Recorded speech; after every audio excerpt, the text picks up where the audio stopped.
Alright, here's a Rheem Classic series.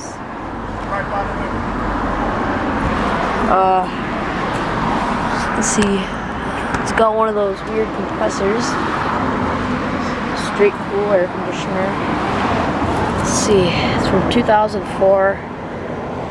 And it is a 1 ton, I'm guessing.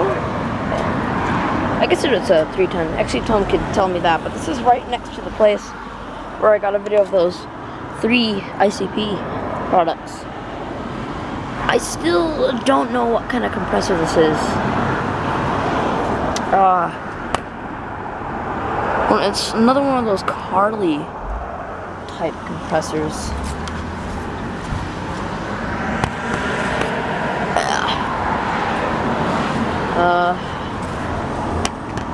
I think it's got a GE fan motor.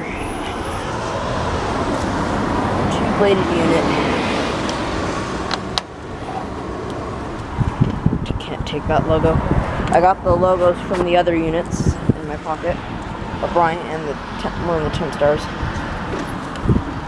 So yeah, there you go. 2004 Rheem Classic series. Over and out.